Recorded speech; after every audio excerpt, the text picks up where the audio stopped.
ഇപ്പോൾ ആലപ്പുഴയിൽ കുടുംബശ്രീയുടെ സംസ്ഥാന സമ്മേളനത്തിൽ മുഖ്യമന്ത്രി സംസാരിക്കുകയാണ്. തത്സമയം കാലയളവാണെങ്കിലും സാധാരണ നിരക്ക്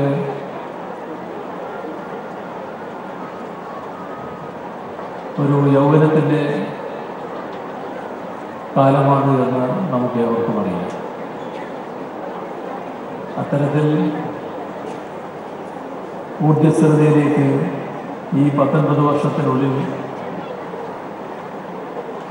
കുടുംബശ്രീ എത്തിയിരിക്കുന്നു എന്നത് കുടുംബശ്രീയുടെ പ്രവർത്തനം പരിശോധിക്കുന്ന ഏതൊരാൾക്കും മനസ്സിലാക്കാൻ കഴിയുന്ന കാര്യമാണ്.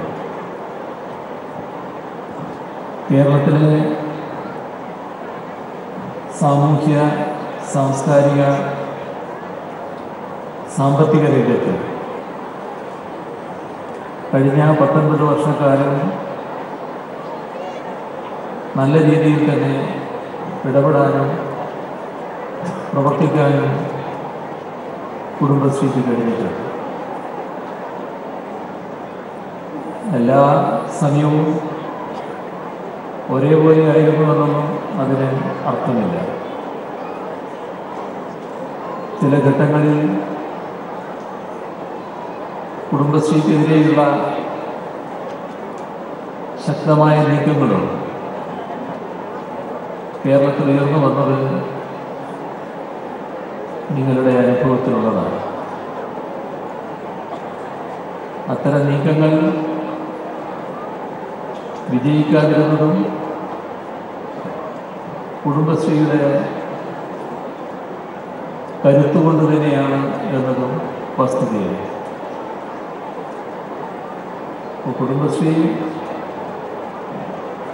ഒരു പ്രസ്ഥാനമെന്ന നിലക്ക് അഭിമാനിക്കാവുന്ന വഴികളിലൂടെയാണ് ഇതേവരെ കടന്നു വന്നിട്ടുള്ളത്. അത്തരത്തിലുള്ള പ്രവർത്തനത്തിൻ്റെ ഭാഗമായി തന്നെയാണ് ഇന്ന് കാണുന്ന രീതിയിൽ വിജയപഥത്തിലെത്താൻ കുടുംബശ്രീക്ക് കഴിഞ്ഞു. ഇത്തരം കാര്യങ്ങളൊക്കെ ഈ സമ്മേളന കാലയളവിൽ നിങ്ങൾ വിലയിരുത്തും എന്ന് തന്നെയാണ് വിശ്വസിക്കുന്നത്. കുടുംബശ്രീ എന്നത് കേവലമായ ഒരു ആൾക്കൂട്ടമായല്ല പ്രവർത്തിക്കുന്നത്. വ്യക്തമായൊരു സംഘടനാ രൂപം കുടുംബശ്രീക്ക് ഇപ്പോൾ നിലവിലുണ്ട്. അതിൻ്റെ ഭാഗമായി ഓരോ സ്ത്രീയുടെയും അഭിമാനവും ചങ്കൂറ്റവുമായി മാറാൻ കുടുംബശ്രീക്ക് കഴിഞ്ഞിരിക്കുന്നു എന്നതാണ് വസ്തുത. സ്വന്തം കാര്യം നടക്കാനും കുടുംബത്തിലും സമൂഹത്തിലും അർഹമായ രീതിയിലുള്ള പദവി നേടുന്നത് ഈ പ്രസ്ഥാനം പൊതുവിൽ സ്ത്രീകളെ സഹായിക്കുന്നു എന്നതാണ് കാണാൻ സാധിക്കുന്നത്. അങ്ങനെ 43 ലക്ഷം സ്ത്രീകളെ ശാക്തീകരിക്കാൻ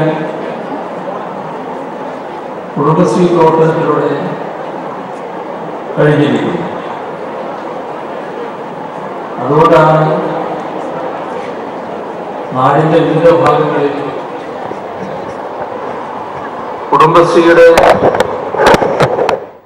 വിജയഗാഥകൾ ഒത്തിവെച്ച രൂപത്തിലുള്ള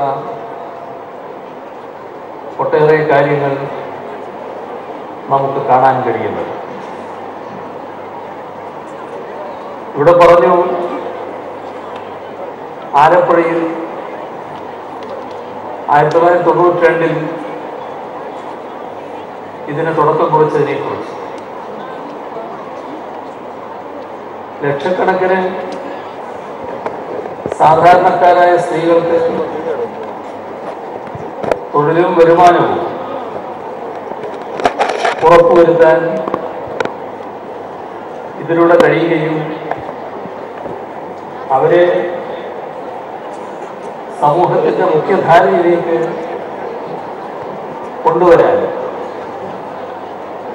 കുടുംബശ്രീയുടെ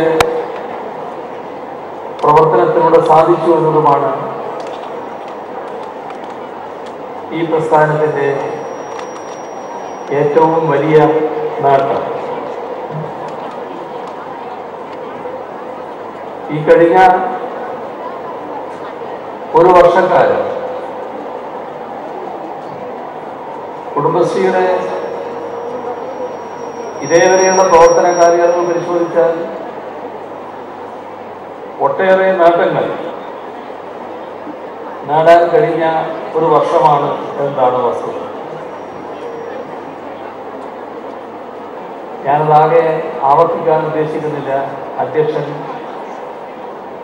ബഹുമാനായ തദ്ദേശ സ്വയംഭരണ വകുപ്പ് മന്ത്രി തന്നെ അദ്ദേഹമാണ് ഇതിനെല്ലാം നേതൃത്വം കൊടുക്കുന്നത്. ആ കാര്യങ്ങൾ ഇവിടെ വിസ്തരിച്ചിട്ടുണ്ട്. അതുകൊണ്ട് അതിൻ്റെ ആവർത്തനത്തിലേക്ക് ഞാൻ കടക്കുന്നില്ല. ഇവിടെ നല്ല രീതിയിലുള്ള പ്രവർത്തനം കാഴ്ചവെക്കുന്നു എന്ന് പറയുമ്പോൾ നമ്മളിൽ അർപ്പിതമായ ഉത്തരവാദിത്തങ്ങൾ ശരിയായ രീതിയിൽ നിറവേറ്റി പോകാനുള്ള ചുമതല ഭാരിച്ച തോതിൽ തങ്ങളുടെ പടലിക്ക് വന്ന് വീഴുകയാണ് എന്നത് എല്ലാവരും തിരിച്ചറിയേണ്ടതുണ്ട് എന്നാണ് തോന്നുന്നത്. കുടുംബശ്രീയെ ഒട്ടേറെ കാര്യങ്ങൾ നമ്മുടെ സമൂഹത്തിൽ ചെയ്യേണ്ടതായ കാര്യങ്ങൾ ഇപ്പോൾ ഏൽപ്പിക്കുന്നുണ്ട്. അങ്ങനെ ഏൽപ്പിക്കുന്നത് കുടുംബശ്രീക്ക് ഇതിനകം ആർജിക്കാൻ കഴിഞ്ഞ വിശ്വാസ്യത കാരണമാണ്. ആ വിശ്വാസ്യത അതേ രീതിയിൽ നിലനിർത്തി പോകാൻ നല്ലതുപോലെ ശ്രദ്ധിക്കേണ്ടതായിട്ടുണ്ട്. ഒരു ചുമതല ഏൽപ്പിക്കപ്പെട്ടാൽ ആ ചുമതലയുടെ ഭാഗമായി ചെയ്യുന്ന കാര്യങ്ങളിൽ ഏതെങ്കിലും തരത്തിലുള്ള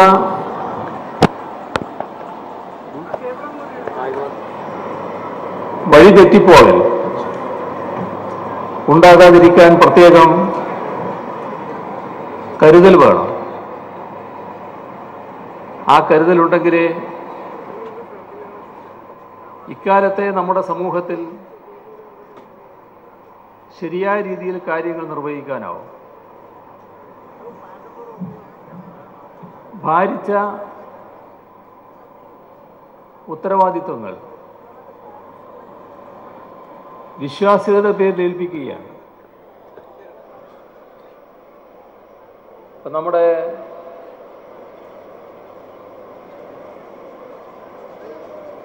സംസ്ഥാനത്ത് നടപ്പാക്കാൻ പോകുന്നൊരു പദ്ധതി എല്ലാവരും നമ്മുടെ സംസ്ഥാനത്തിന് പുറത്തുള്ളവരടക്കം വളരെ ആകാംക്ഷയോടെ നോക്കിക്കാണുന്ന ഒരു പദ്ധതിയാണ്. അതാണ് ലൈഫ് എന്ന പേരിൽ അറിയപ്പെടുന്ന സമ്പൂർണ്ണ ഭവന നിർമ്മാണ പദ്ധതി. ആ സമ്പൂർണ്ണ ഭവന നിർമ്മാണ പദ്ധതിയുടെ ഭാഗമായി വീടുകൾ നൽകേണ്ടത് ആർക്കൊക്കെ എന്നതിനെക്കുറിച്ച് നേരത്തെ തന്നെ ഒരു കരട് രൂപം സർക്കാരിൻ്റെയും വിവിധ ഡിപ്പാർട്ട്മെൻറ്റുകളുടെയും കയ്യിലുണ്ട്. അത് ഒരു പദ്ധതിയുടെ ഭാഗമായി പൂർണ്ണതയിലെത്തിക്കണമെങ്കിൽ കൃത്യമായൊരു കണക്കെടുപ്പ് വേണം. ആ കണക്കെടുക്കാൻ നമ്മുടെ കേരളത്തിൽ ഏറ്റവും വിശ്വാസ്യമായ സംവിധാനം കുടുംബശ്രീയാണെന്ന് സ്വാഭാവികമായി കാണുന്നു. കുടുംബശ്രീ തന്നെ ആ കണക്കെടുക്കുന്നു. അതൊരു സെൻസസ് പ്രവർത്തനമാണ്. ആ രീതിയിലുള്ള പ്രവർത്തനം നടത്തുമ്പോൾ അർഹതയില്ലാത്തവരെ ഈ എടുക്കുന്ന കണക്കിൻ്റെ ഭാഗമായി ഉൾപ്പെട്ടു പോയാൽ അവിടെ വിശ്വാസ്യതയ്ക്ക് കോട്ടം തട്ടും. നല്ല കരുതലോടെ തന്നെ കണക്കെടുക്കാൻ ശ്രമിച്ചിട്ടുണ്ട് എന്നാണ് പൊതുവെ മനസ്സിലാക്കുന്നത്. എന്നാൽ ജാഗ്രതക്കുറവോ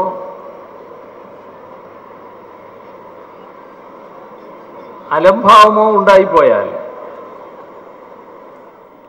അങ്ങനെയുള്ള സ്ഥലത്ത് കണക്ക് തെറ്റിപ്പോകാനിടയുണ്ട്. അപ്പോൾ എത്രമാത്രം ചുമതലാബോധത്തോടെ തങ്ങളുടെ പങ്ക് നിറവേറ്റണം എന്നാണ് ഇതെല്ലാം കാണിക്കുന്നത്. ഇപ്പം നമ്മുടെ നാട്ടിൽ എല്ലാ സ്ഥലങ്ങളും കൃഷിയോഗ്യമാക്കണം. തരിശു കിടക്കുന്ന ഒരു സ്ഥലവും പാടില്ല.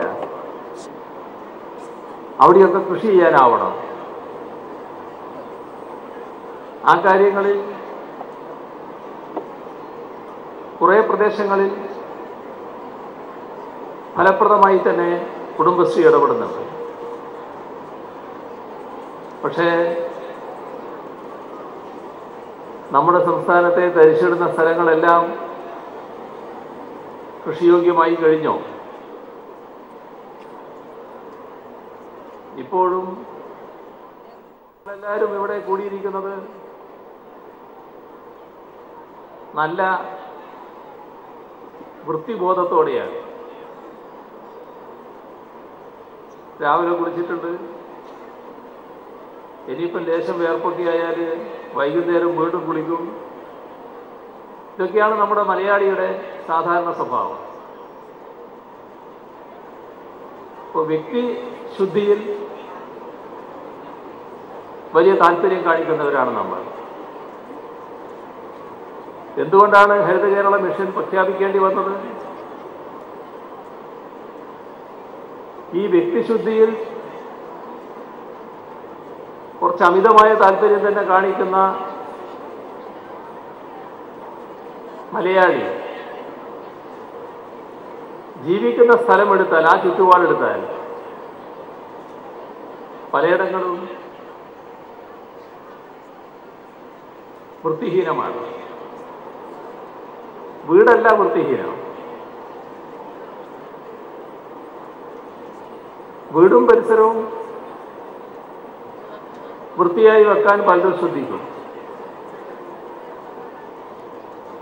എന്നാൽ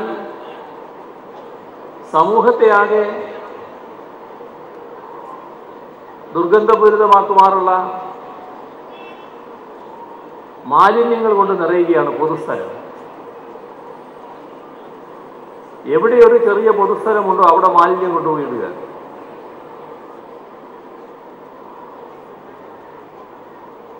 ഇതൊഴിവാക്കൽ നാടിൻ്റെ ആരോഗ്യത്തിന് വളരെ പ്രധാനപ്പെട്ട ഘടകമാണ്. അതുകൊണ്ടാണ് നാടിൻ്റെ ശുചിത്വം പാലിച്ചു പോകുന്നതിന് ഹരിത കേരള മിഷൻ ഏറ്റവും പ്രാമുഖ്യം കൊടുത്തത്. ശുചിത്വം പാലിക്കാനുള്ള പ്രാഥമികമായ ഉത്തരവാദിത്വം തദ്ദേശ സ്വയംഭരണ സ്ഥാപനങ്ങൾക്കുള്ളതാണ്. പിന്നീടാണ് ഒരുപാട് ഉത്തരവാദിത്തങ്ങൾ തദ്ദേശ സ്വയംഭരണ സ്ഥാപനങ്ങളുടെ കയ്യിലേക്ക് വന്നു ചേരുന്നത്. ആ ഒരുപാട് ഉത്തരവാദിത്തങ്ങൾ കയ്യിൽ വന്നപ്പോൾ ഇക്കാര്യത്തിൽ വലിയ തോതിലുള്ള കുറവുണ്ടായി എന്നതാണ് വസ്തുത. നമ്മുടെ ഓരോ പ്രദേശത്തുമുള്ള തദ്ദേശ സ്വയംഭരണ സ്ഥാപനങ്ങൾ തങ്ങൾ നിർവഹിക്കേണ്ട ധർമ്മം ശരിയായി നിർവഹിച്ചു എങ്കിൽ അതിന് ഇറങ്ങി പുറപ്പെട്ടുവെങ്കിൽ അവിടെ നല്ലതുപോലെ വൃത്തിയുണ്ടാവും, ശുചിത്വമുണ്ടാവും. ഇങ്ങനെയുള്ള ചില പ്രദേശങ്ങൾ നമുക്ക് കാണാൻ കഴിയും. അത് തദ്ദേശ സ്വയംഭരണ സ്ഥാപനങ്ങളുടെ ഇടപെടലിലൂടെ നേടിയെടുക്കാൻ കഴിഞ്ഞതാണ്. ഇവിടെ കുറവുകൾ ധാരാളമുണ്ടായി. ആ കുറവുകൾ കണ്ടെത്തുന്നു. അത് പരിഹരിക്കാനുള്ള ഉദ്ദേശത്തോടെ ഇത്തരമൊരു മിഷൻ രൂപം കൊടുക്കുന്നു. മിഷന്റെ ഭാഗമായുള്ള വിശദീകരണങ്ങൾക്കോ മറ്റു നടപടികൾക്കോ ഒരു കുറവുമില്ല. പക്ഷേ മാലിന്യം എത്രത്തോളം കുറഞ്ഞു?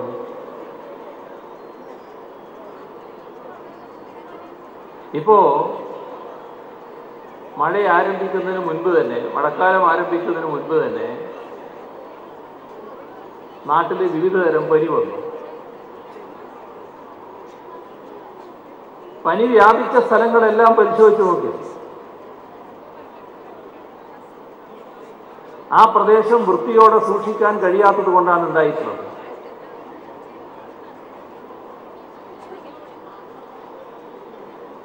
അപ്പൊ അവിടെയുള്ള തദ്ദേശ സ്വയംഭരണ സ്ഥാപനത്തിന് മറ്റൊട്ടേറെ കാര്യങ്ങളിൽ ശ്രദ്ധിക്കാൻ സമയമുണ്ടായിട്ടുണ്ട്. ഇക്കാര്യത്തിൽ വേണ്ടത്ര ശ്രദ്ധിക്കാൻ കഴിഞ്ഞില്ല എന്നതുകൊണ്ടാണ്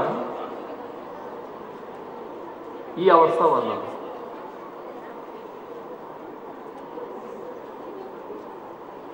ഓരോ പ്രധാനിയോട് അന്വേഷിച്ചപ്പോൾ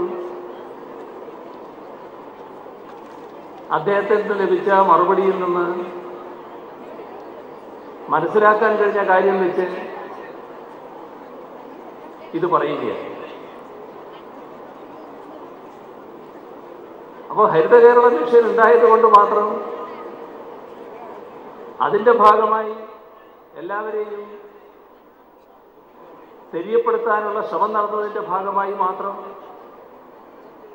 കാര്യങ്ങളെല്ലാം നടക്കണമെന്നില്ല. നമ്മുടെ കൂട്ടത്തിൽ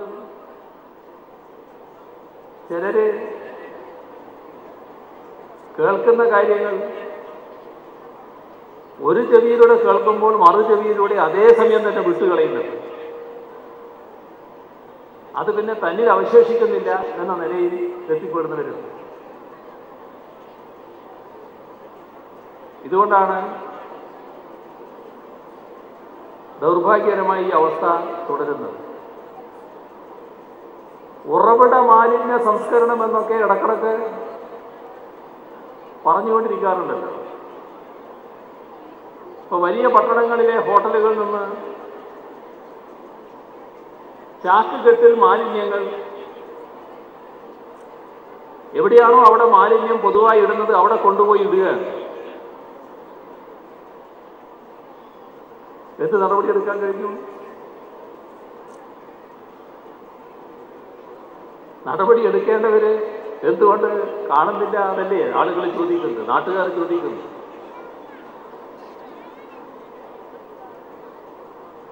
അപ്പൊ ഇത്തരം കാര്യങ്ങളിൽ നല്ല രീതിയിൽ തദ്ദേശ സ്വയംഭരണ സ്ഥാപന തലത്തിൽ ഉണർന്നുള്ള പ്രവർത്തനം ആവശ്യമുണ്ട്. കാരണം നമ്മുടെ സമൂഹത്തിന്റെ പൊതുവായ ആരോഗ്യത്തെയാണ് അത് പ്രതികൂലമായി ബാധിക്കുന്നത്. വലിയ നേട്ടം നിലനിൽക്കുന്ന ഒരു നാടായതുകൊണ്ട് ചെറിയ ചെറിയ പോറലുകളൊന്നും ചിലപ്പോൾ നമ്മൾ അത്ര ഗൗരവമായി കണക്കാക്കണമെന്നില്ല. പക്ഷേ അത് വലിയ പോറലായി കണക്കാക്കണം. അത് ആവർത്തിക്കാതിരിക്കാനുള്ള ശക്തമായ നടപടി വേണം. ഇത്തരം കാര്യങ്ങളിൽ ഏറ്റവും കരുത്തുറ്റ ഒരു പ്രസ്ഥാനമെന്ന നിലക്ക് കുടുംബശ്രീക്ക് നിർവഹിക്കാൻ കഴിയുന്ന പങ്ക് എത്രമാത്രം നിർവഹിക്കാനായി എന്ന ഒരു ആത്മപരിശോധനയിലേക്കും നാം കടക്കേണ്ടതുണ്ട് എന്ന് തന്നെയാണ് തോന്നുന്നത്. നാം ഒരു അഴിമതിരഹിത കേരളം സൃഷ്ടിക്കാനാണ് ശ്രമിച്ചുകൊണ്ടിരിക്കുന്നത്. ഇതിൽ ആശ്രയ പദ്ധതിയിലൂടെ 1.5 ലക്ഷത്തിലേറെ ഗുണഭോക്താക്കൾക്കാണ് കുടുംബശ്രീ താങ്ങും തണലുമായി മാറിയിട്ടുള്ളത്. നമ്മുടെ സമൂഹത്തിൻ്റെ ഒട്ടേറെ പ്രശ്നങ്ങളിൽ ശരിയായ രീതിയിൽ കുടുംബശ്രീ ഇടപെടാൻ കഴിയുന്നു എന്നതും മാതൃകാപരമായ കാര്യമാണ്. ഇതിൽ ഇടതുപക്ഷ ജനാധിപത്യ മുന്നണി സർക്കാർ 1 വർഷം പൂർത്തിയാക്കി കഴിഞ്ഞിരിക്കുന്നു. ഈ ഘട്ടത്തിൽ നമ്മുടെ നാട്ടിലെ സ്ത്രീകൾക്ക് പൊതുവെ വലിയ തോതിൽ സുരക്ഷയൊരുക്കാൻ കഴിഞ്ഞുവെന്നത് തന്നെയാണ് നമുക്ക് അഭിമാനിക്കാൻ കഴിയുന്ന കാര്യം. ഇതിൽ നിയമസുരക്ഷ മാത്രമല്ല, സാമൂഹിക സാമ്പത്തിക സുരക്ഷയും ഉൾപ്പെടുന്നുണ്ട്. ഇപ്പോൾ പൊതു ഇടങ്ങൾ സ്ത്രീകൾക്കും പുരുഷന്മാർക്കും ഒരുപോലെ പ്രാപ്യമാവണം. വീടിനകത്തായാലും പുറത്തായാലും സ്ത്രീ സുരക്ഷിതയാണെന്ന സന്ദേശം പൊതുവെ ഉയരണം. ഇത്തരമൊരു കാഴ്ചപ്പാടോടെയുള്ള ഒട്ടേറെ പദ്ധതികളാണ് നമ്മുടെ സംസ്ഥാനത്ത് ആരംഭിച്ചിട്ടുള്ളത്. അതിലെടുത്തു പറയത്തക്കതാണ് നഗരങ്ങളിൽ നടപ്പാക്കുന്ന പിങ് കൺട്രോൾ സംവിധാനം. ഇതോടൊപ്പം പലതരത്തിലുള്ള ആവശ്യങ്ങൾക്ക് നഗരങ്ങളിലേക്ക് പോകേണ്ടി വരുന്ന സ്ത്രീകളുണ്ട്.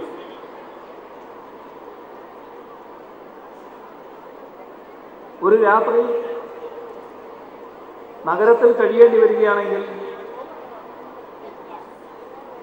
സുരക്ഷിതമായ സ്ഥലം വേണം. അപ്പോൾ നഗരങ്ങളിൽ സ്ത്രീകൾക്ക് സുരക്ഷിതമായി താമസിക്കാൻ കഴിയുന്ന സ്ത്രീകൾ മാത്രമായുള്ള ലോഡ്ജ് നിർമ്മിക്കാനാകുമോ എന്നത് സർക്കാർ പരിശോധിച്ചു വരികയാണ്. അതേപോലെ തന്നെ ശാരീരിക അതിക്രമങ്ങൾ ഉണ്ടാകുമ്പോൾ ആ ശാരീരിക അതിക്രമങ്ങളെ പ്രതിരോധിക്കാൻ ആവശ്യമായ പരിശീലന പരിപാടിയും സ്ത്രീകൾക്ക് നൽകാൻ ഉദ്ദേശിക്കുന്നുണ്ട്. സാമ്പത്തിക സുരക്ഷയുടെ ഭാഗമായി തൊഴിലവസരങ്ങൾ വർദ്ധിപ്പിക്കലാണ് ഏറ്റവും പ്രധാനം. അതിന് പുതിയ തൊഴിലവസരങ്ങൾ സൃഷ്ടിക്കേണ്ടതായിട്ടുണ്ട്. ഇതിനുള്ള ശ്രമങ്ങളും സർക്കാർ ആരംഭിച്ചിട്ടുണ്ട്. വിവിധ തരത്തിൽ പുതിയ വ്യവസായ സംരംഭങ്ങൾ, മറ്റ് നടപടികൾ, ഇതിലൂടെ തൊഴിലവസരം ഉറപ്പുവരുത്താനാണ് ശ്രമിക്കുന്നത്. അതോടൊപ്പം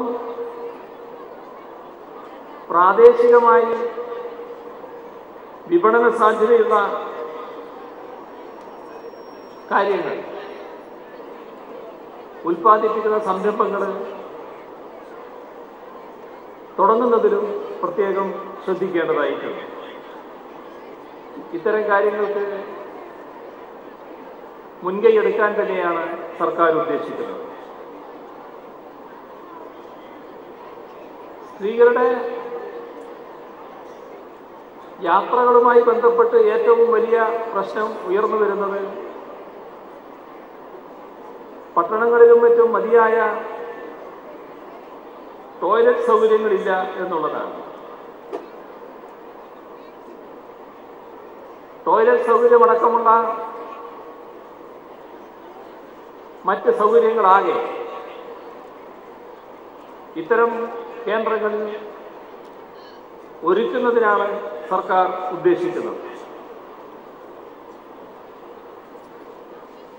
നല്ല രീതിയിൽ വൃത്തിയാക്കി സൂക്ഷിക്കുന്നതിന് പ്രത്യേക ചുമതലക്കാരും അത്തരം കേന്ദ്രങ്ങളിൽ ഉണ്ടാവുകയും ചെയ്യും. ഇപ്പോൾ സ്ത്രീ ശാക്തീകരണത്തിന് മുൻതൂക്കം കൊടുത്തുകൊണ്ട് ലക്ഷക്കണക്കിന് സാധാരണക്കാരും ദരിദ്രരുമായ സ്ത്രീകളുടെ ജീവിതം പ്രകാശപൂരിതമാക്കാനാണ് സർക്കാർ ലക്ഷ്യമിടുന്നത്. അതിൻ്റെ ഭാഗമായാണ് ഈ സാമ്പത്തിക വർഷം കുടുംബശ്രീയുടെ പ്രവർത്തനങ്ങൾക്ക് വേണ്ടി 161 കോടി രൂപ ബജറ്റിൽ വകയിരുത്തിയിട്ടുള്ളത്. ഇതിനു പുറമെ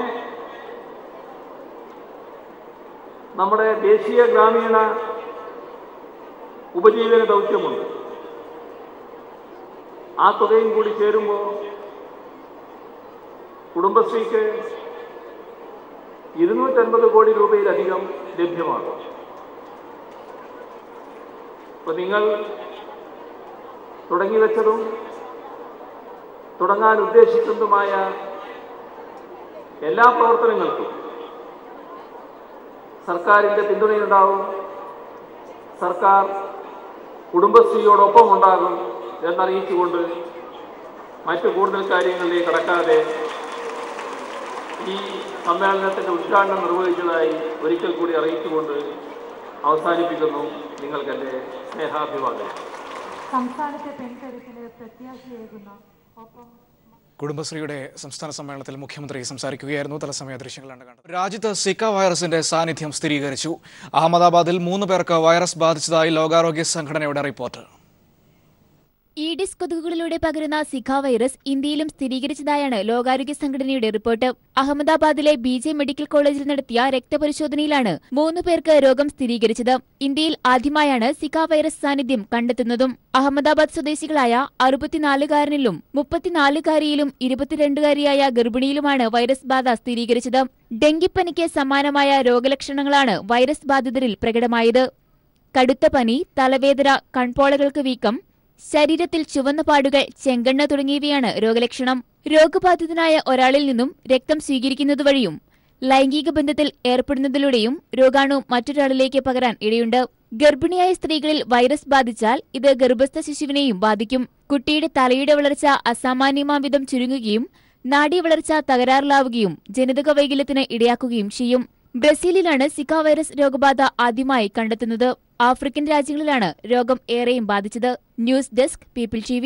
വരൾച്ചയെ അതിജീവിച്ച് സംസ്ഥാനത്തെ ഹൈടെക് പച്ചക്കറി ഗ്രാമമായ പാലക്കാട് എലവഞ്ചേരിയിലെ കർഷകർ മൾച്ചിംഗ് ഷീറ്റ് വിരിച്ചും ഡ്രിപ്പ് ഇറിഗേഷൻ വഴിയും നടത്തിയ പരീക്ഷണമാണ് വിജയം കണ്ടത്. കുഴൽക്കിണറുകൾ വരെ വറ്റിയതോടെ വാഹനങ്ങളിൽ പണം കൊടുത്ത് വെള്ളം എത്തിച്ച് നടത്തിയ കൃഷി നഷ്ടമാകില്ല എന്ന പ്രതീക്ഷയിലാണ് ഇവർ. 2 മാസം മുമ്പ് കേരളത്തിലെ ഹൈടെക് പച്ചക്കറി ഗ്രാമമായ പാലക്കാട് എലവഞ്ചേരിയിലെ കാഴ്ച ഇതായിരുന്നു. കടുത്ത വരൾച്ചയിൽ 115 ഏക്കർ സ്ഥലത്തെ പച്ചക്കറി കൃഷിയാണ് ഇവിടെ കരിഞ്ഞുണങ്ങി നശിച്ചത്. കൃഷി ജീവിതചര്യയാക്കിയ കർഷകർ പകച്ചു നിൽക്കുന്നതിനു പകരം പരീക്ഷണവും കഠിനാധ്വാനവും പുറത്തെടുത്തു. അതിന്റെ ഫലമാണ് പച്ച പുതച്ച ഈ തോട്ടങ്ങൾ. കുഴൽക്കിണറുകൾ വരെ വറ്റിവരണ്ടതോടെ വെള്ളം പണം കൊടുത്ത് വാങ്ങേണ്ടി വന്നെന്ന് കർഷകനായ പരമേശ്വരൻ പറഞ്ഞു. ബോർവെല്ലിൽ വെള്ളം നമുക്ക് കുറച്ച് കിട്ടും പറഞ്ഞിട്ടാണ് നമ്മൾ തുടങ്ങിയത്. അരമണിക്കൂർ കിട്ടും പറയണത് ബോർവെല്ലിൽ ഒന്നും ഇല്ലാതായി. മഴ പെയ്യാത്ത കാരണം നമ്മൾ വെള്ളം വേറെ ആരിൻ്റെ അടുത്താണ് ഉള്ളത് പറഞ്ഞാൽ ബോറിൽ നിന്ന് കാശ് കൊടുത്ത് ബേറലിന് കാശ് കൊടുത്ത് വാങ്ങിച്ചിട്ട് കൊണ്ടുവന്നിട്ടാണ് ഇവിടെ നിലനിർത്തിയിരിക്കുന്നത്. ഇപ്പോൾ ഈ കണ്ടീഷനിലാക്കിയിരിക്കുന്നത്. കിട്ടിയ വെള്ളം സംരക്ഷിക്കാനും കള ഒഴിവാക്കാനും മൾച്ചിങ് ഷീറ്റ് വിരിച്ചും ഡ്രിപ്പ് ഇറിഗേഷൻ നടപ്പാക്കിയും നടത്തിയ പരീക്ഷണവും വിജയം കണ്ടു. ചെലവേറിയ ഇത്തരം പരീക്ഷണങ്ങൾ ഒഴിവാക്കണമെങ്കിൽ ജലസേചന പദ്ധതി നടപ്പാക്കേണ്ടതുണ്ടെന്ന് കർഷകനായ പ്രസാദ് പറഞ്ഞു. ബോർവെല്ല് അടിച്ചാൽ തന്നെ വെള്ളം കിട്ടാത്തൊരു പ്രദേശമായി മാറിക്കൊണ്ടിരിക്കുക. കുരിയാർ വിട്ടി കാരപ്പാറ അങ്ങനെയുള്ള ചെറിയ ജലസേചന മാർഗങ്ങൾ ഇങ്ങനെ എത്തിച്ചാൽ വരും വർഷങ്ങളിലെങ്കിലും ഈ ഹൈടെക് ഗ്രാമം ഉണങ്ങാതെ സംരക്ഷിക്കാൻ പറ്റുള്ളൂ. ആവശ്യത്തിന് പോലും വേനൽ മഴയെത്താത്തത് വിളവെടുപ്പ് വൈകിക്കുന്നുണ്ട്. എങ്കിലും ജൂൺ ആദ്യവാരത്തോടെ വിളവെടുപ്പ് ആരംഭിക്കാമെന്ന കണക്കുകൂട്ടലിലാണ് കർഷകർ. ക്യാമറാമാൻ അനിൽ കല്യാശ്ശേരിക്കൊപ്പം AK ലതീഷ്, പാലക്കാട്. മെയ് 30 കേരളത്തിൽ കാലവർഷം എത്തുമെന്ന് സംസ്ഥാന കാലാവസ്ഥാ നിരീക്ഷണ കേന്ദ്രം. തുടക്കം മുതൽ കനത്ത മഴ ലഭിക്കുമെന്നാണ് പ്രതീക്ഷ. ബംഗാൾ ഉൾക്കടലിൽ രൂപം കൊണ്ട ന്യൂനമർദ്ദം വരും ദിവസങ്ങളിൽ ശക്തി പ്രാപിക്കുന്നത് കാലവർഷം ശക്തമാകാൻ സഹായകരമാകും. സംസ്ഥാനത്ത് ഇക്കൊല്ലം കാലവർഷം നേരത്തെ എത്തുമെന്നാണ് കാലാവസ്ഥാ നിരീക്ഷണ കേന്ദ്രത്തിന്റെ വിലയിരുത്തൽ. മെയ് 30 തൊട്ടടുത്ത ദിവസമോ കാലവർഷമെത്തും. രാജ്യത്ത് ആദ്യം കാലവർഷമെത്തുന്നത് തെക്കൻ കേരളത്തിലാവുമെന്നും കാലാവസ്ഥാ നിരീക്ഷണ കേന്ദ്രം ഡയറക്ടർ K. സുദേവൻ പറഞ്ഞു. അടുത്ത് നമ്മുടെ പടിവാതിക്കൽ തന്നെ കാലവർഷം എത്തി നിൽക്കുകയാണ്.